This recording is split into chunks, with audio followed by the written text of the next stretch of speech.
Assalamualaikum warahmatullahi wabarakatuh. Perkenalkan, nama saya Fitrianti Betahir, mahasiswa Universitas Negeri Gorontalo, Fakultas Ekonomi jurusan Akuntansi. Di sini akan menjelaskan materi tentang rekonsiliasi fiskal untuk memenuhi tugas akhir dan ujian akhir semester dalam mata kuliah Akuntansi Perpajakan semester 5. Oke, di sini ada 5 agenda yang akan saya jelaskan mengenai materi rekonsiliasi fiskal. Yang pertama itu menjelaskan apa itu rekonsiliasi fiskal, dan yang kedua menjelaskan apa itu penyesuaian fiskal beda tetap dan beda waktu, dan yang ketiga akan menjelaskan apa sih penyesuaian fiskal positif dan negatif, dan yang keempat akan menjelaskan tentang PPh terutang, dan yang terakhir akan menjelaskan PPh kurang lebih bayar. Stop.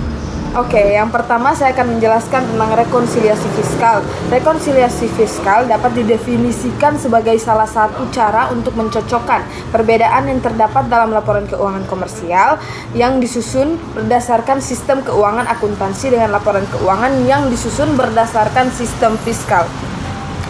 Kemudian laporan keuangan. Laporan keuangan terbagi menjadi dua, laporan keuangan komersial dan laporan keuangan fiskal. Laporan keuangan komersial sebagaimana diatur dalam PSAK itu menilai kinerja ekonomi dan keadaan finansial dari perusahaan. Dan laporan keuangan fiskal menurut Undang-Undang Perpajakan itu menghitung pajaknya. Oke, wajib pajak orang pribadi menurut Undang-Undang KUP Pasal 28 Ayat 1. Wajib pajak orang pribadi yang melakukan usaha atau pekerjaan bebas dan semua wajib pajak badan wajib menyelenggarakan pembukuan, terkecuali wajib pajak orang pribadi yang melakukan kegiatan usaha atau pekerjaan bebas yang diperbolehkan menghitung penghasilan neto menggunakan norma perhitungan penghasilan neto NPPN. Dengan catatan wajib pajak dengan omset kurang dari 4,8 miliar. Oke, selanjutnya penyebab perbedaan rekonsiliasi. Rekonsiliasi dilakukan oleh wajib pajak karena terdapat perbedaan perhitungan antara laba menurut komersial dengan laba menurut perpajakan. Ada 3 perbedaan. Yang pertama itu penghasilan yang bukan objek pajak, dan yang kedua penghasilan yang bersifat final, dan yang ketiga biaya yang tidak boleh dikurangkan dalam perpajakan. Oke, kemudian penyesuaian fiskal. Ada 2 penyesuaian fiskal. Yang pertama beda tetap dan beda waktu. Nah, beda tetap ini yaitu penyesuaian fiskal yang menyebabkan perbedaan besarnya laba atau rugi komersial dari fiskal secara permanen, dan beda waktu penyesuaian fiskal yang menyebabkan perbedaan besarnya laba atau rugi komersial dengan fiskal untuk sementara waktu saja. Oke, jurnalnya itu ada beda tetap itu tidak dapat dijurnal dan diubah saat merekonsiliasi fiskal, dan beda waktu membuat jurnal aset atau liabilitas pajak tangguhan, kemudian menghasilkan aset pajak tangguhan dan liabilitas pajak tangguhan, kemudian menghasilkan kegiatan ketika beda temporer menghasilkan koreksi positif dan koreksi negatif.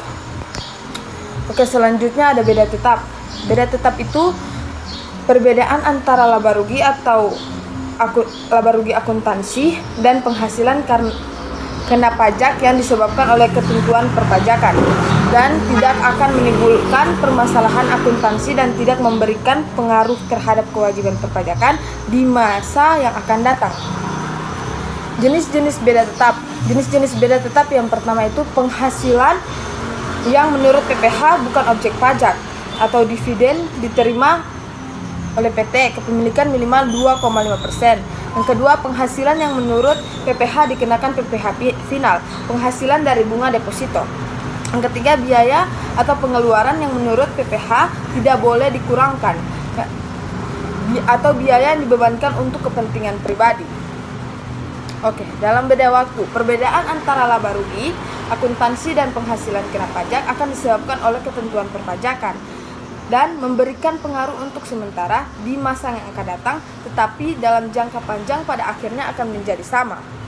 Dan jenis-jenis beda waktu, yang pertama itu ada penyusutan, dan yang kedua ada amortisasi, dan ketiga penyisihan atau cadangan, dan yang keempat laba rugi selisih kurs. Perbedaan pembebanan biaya tiap tahun, buku atau tahun, pajak karena perbedaan metode yang digunakan, tetapi secara keseluruhan jumlah yang dibebankan sebagai biaya adalah sama. Oke, selanjutnya kita akan menjelaskan tentang koreksi fiskal. Koreksi fiskal bertitik tolak dari laporan laba rugi komersial yang disusun oleh wajib pajak. Laba rugi komersial tersebut dilakukan koreksi fiskal sehingga akan mendapatkan laba rugi fiskal atau penghasilan neto fiskal. Koreksi fiskal dapat menjadi dua, koreksi fiskal positif dan koreksi fiskal negatif. Oke, koreksi fiskal positif. Koreksi fiskal positif adalah penyesuaian fiskal yang menambah besarnya penghasilan neto fiskal. Dan koreksi fiskal negatif adalah penyesuaian fiskal yang mengurangi besarnya penghasilan atau neto fiskal. Koreksi fiskal disebabkan oleh pendapatan komersial yang lebih tinggi daripada pendapatan fiskal dan biaya-biaya komersil yang lebih kecil daripada biaya-biaya fiskal. Oke.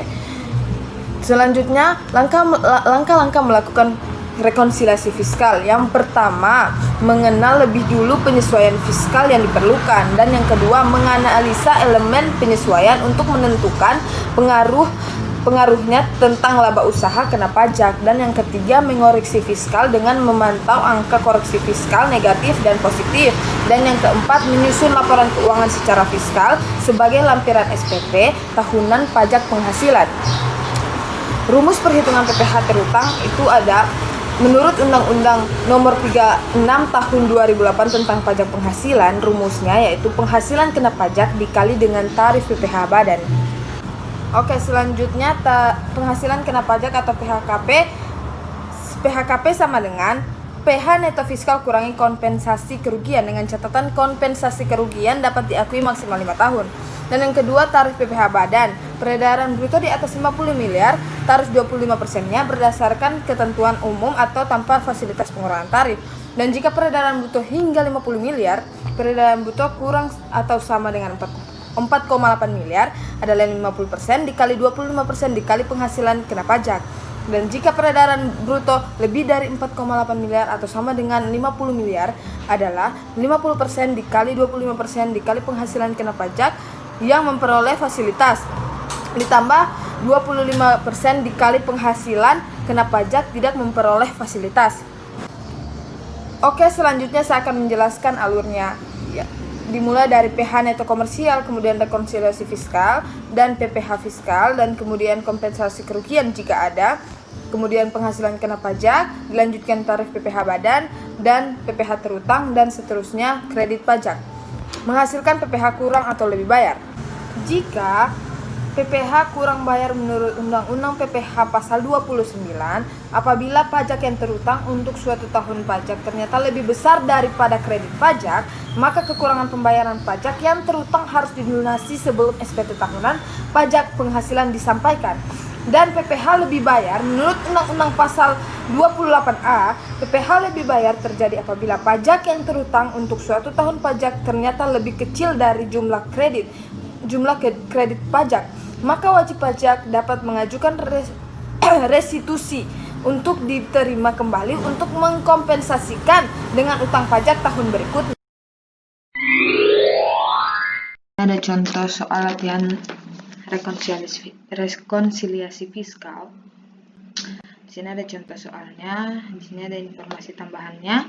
Bisa teman-teman lihat, dan di sini ada yang diminta itu ada buatlah rekonsiliasi fiskal untuk PT Leonhard tahun 2018 dan hitunglah PPh terutang dan PPh kurang lebih bayar. Oke, sebelum lanjut kita harus membuat tabel terlebih dahulu. Tabelnya itu adalah keterangan, laporan keuangan komersial, koreksi fiskal, dan laporan fiskal. Untuk kita kembali ke soalnya itu PT Leonhard adalah sebuah perusahaan yang bergerak di bidang perdagangan retail sejak tahun 2010. Oke, di sini ada laporan keuangannya mulai dari penjualan sampai penghasilan sewa bangunan. Oke, langsung saja. Yang pertama itu ada di dalam pembelian barang termaksud PPN. Jadi di sini itu seperti yang kita ketahui, di dalam akun pembelian tidak boleh ada unsur PPN. Jadi harus harga pokoknya tanpa termasuk PPN. Kita lihat di sini kan pembelian itu ada 22 miliar. Untuk supaya tidak termasuk PPN, jadi 22 miliarnya itu dibagi dengan 110%. Hasilnya 2 miliar. Jadi kita koreksi menjadi 2 miliar ini. Oke, dan selanjutnya nomor 2 itu ada di dalam penjualan termasuk PPN. Jadi di dalam laporan keuangan fiskal tidak boleh memasukkan unsur PPN. Jadi pembelian pokoknya di soal ada 44 miliar.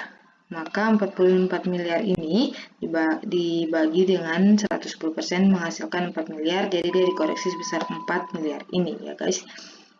Terus selanjutnya yang ketiga itu ada di dalam beban gaji dan tunjangan ada pemberian kepada karyawan dalam bentuk bahan makanan seharga 150 juta. Jadi bahan pangan dibentuknya barang yang jadi termasuk natura. Jadi natura itu tidak boleh dibebankan. Menurut pajak, jadi harus dikoreksi 150 jutanya. Ini 125 jutanya. Maka 1,9 miliar yang di sini di soal 1,9 miliar yang di soal ini kita koreksi sebesar 125 juta. Jadi kita koreksi 125 juta di sini ya. Jadi sisanya itu 1 miliar 775 juta. Oke, selanjutnya nomor 4. Nomor 4 itu beban baju seragam bagi karyawan security. Nah, di sini ini beban untuk security ini tidak dikoreksi karena seragam untuk security itu wajib karena di dalam perusahaan harus menggunakan seragam. Kalau tidak menggunakan seragam dia tidak dapat diketahui bahwa karyawan itu adalah security seperti itu. Nomor 5, uang pengganti pengobatan dengan sistem reimbursement pengganti uang. Nah, di sini juga tidak dikoreksi karena ini bukan merupakan barang. Karena diinformasikan pemberian reimbursement dalam bentuk uang tidak perlu dikoreksi kecuali dalam bentuk barang. Nah, ini kemudian lanjut nomor 6, piutang yang nyata-nyata tidak dapat ditagih dan memenuhi persyaratan secara fiskal adalah sebesar 150 juta. Cadangan kerugian piutang tertagih padahal menurut fiskal yang sifatnya percadangan itu tidak boleh dibebankan oleh fiskal, jadi kita harus mengurangi 216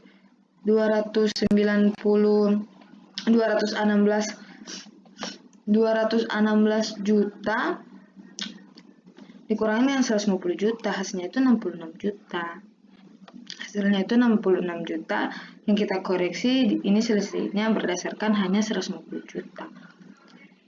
Oke, jadi dia di sini ya guys. Ini bisa teman-teman lihat. Oke, selanjutnya nomor 7.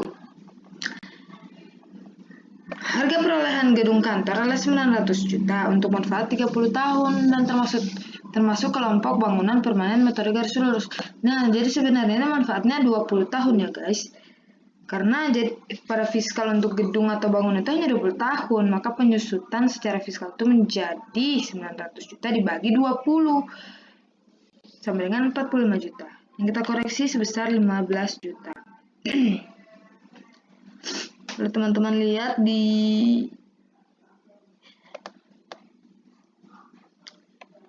tabel ya, agak di sini ya. Sini penyusutan gedung kantor. 45 juta itu dari 900 juta dibagi 20. Nah, itu koreksi sebesar 15 juta. Selanjutnya nomor 8. Nomor 8 ini peralatan atau kelompok 2 dibeli tanggal 1 Januari 2015 harga 60 juta tanpa nilai sisa dengan umur manfaat 5 tahun dan penyusutan menggunakan metode garis lurus. Penyusutan peralatan kalau kelompok 2 berarti kan 8 tahun. Menurut fiskal penyusutannya 60 juta dan dibagi 8 tahun. Sebenarnya 7,5 juta. Maka sisanya 4,5 juta yang harus kita koreksi. 4,5 ini.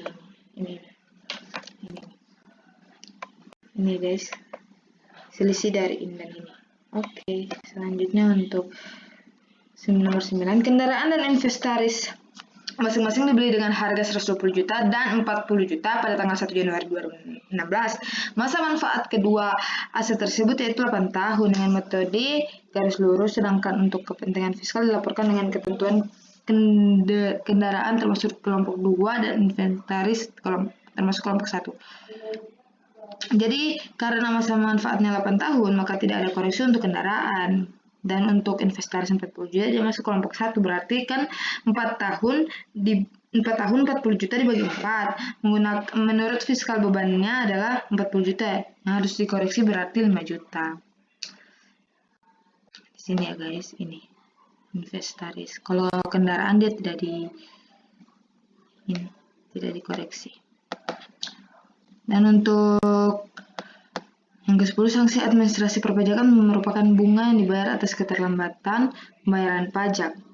Apapun jenis sanksinya, baik itu bunga menurut fiskal atau undang-undang PPh, tidak boleh dibebankan, maka harus kita koreksi menjadi 9.600.000. Kita koreksi semua. Menjadi 9.600.000 ini ya. Oke, nomor 11 itu beban kendaraan merupakan beban BBM dan perawatan untuk sedan milik perusahaan. Kalau ada telepon seluler atau sedan milik perusahaan, maka beban penyusutannya hanya separuhnya, jadi 50%. Jadi kan 128 juta di soal, jadi dibahagi 50%, dikoreksi itu hanya 50%, jadi 60 juta yang dikoreksi, 64 juta maksudnya. Ini guys. Nah, untuk nomor 12, biaya entertainment yang tidak ada daftar nominatifnya sebesar 12 juta. Nah, seperti yang kita lihat di soal beban entertainment sebesar 5 juta, ini sebesar 5 juta. Namun boleh dibebankan itu yang ada daftar nominalnya di sini dapat normatifnya sebesar 12 juta, maka itu yang harus dikoreksi, jadi normatifnya itu 3 juta. 3 juta.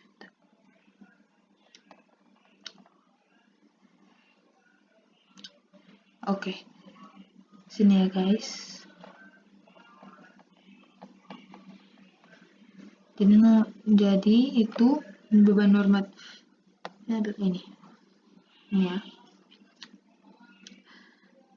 Oke, dan untuk selanjutnya nomor 13, 14, dan 15 itu bukan terkait dengan rekonsiliasi tetapi perhitungan pajak terhutang ya. Terus kita masuk saja ke sini. Jadi laba kotor itu dari penjualan kurangi dengan HPP, ini HPP-nya dan ini penjualannya. Dia dikurangi jadi 20.320 juta. Kemudian laba kotor itu dikurangi dengan total biaya usaha 3 miliar lebih ini sama dengan 17 miliar 4.500.000 dan ditambah dengan 170 hasilnya ini. Dan dalam soal itu ada kompensasi kerugian sebesar 500 juta, penghasilan kena pajaknya ini. Oke, jadi sesuai yang saya jelaskan materi sebelumnya, materi tentang rekonsiliasi fiskal. Di sini kan lebih dari 4,8 miliar tapi kurang dari 50 miliar, jadi dia di tengah-tengah. Jadi dia yang masuk dalam jadi dia perhitungan. Oke, dan untuk perhitungan pajaknya kita lihat omsetnya, toh kan tadi 40 miliar. Sesuai dengan materi yang saya jelaskan tentang rekonsiliasi fiskal, maka dia berada pada lebih 4,8 miliar namun kurang. Jadi di sini kita menghitung menggunakan pembukuan. Nah, di sini juga kita dikenakan fasilitas 4,8 miliar dalam porsi 4,8 miliar. Dari 4,8 miliar dibagi dulu dengan 16 juta ini. Hasilnya ini dikali 25% dan dikali 50% hasilnya ini. Terus ini kurang ini dikali 25% hasilnya ini. Kemudian kredit pajak PPh 22, 23, 25 ini semua ini sama ini. Hasilnya 3.100.000 total kredit pajak dan PPh kurang lebih bayar sebesar 943.507.500 rupiah. Sekian dari saya. Demikian materi pembahasan dari saya. Semoga teman-teman dapat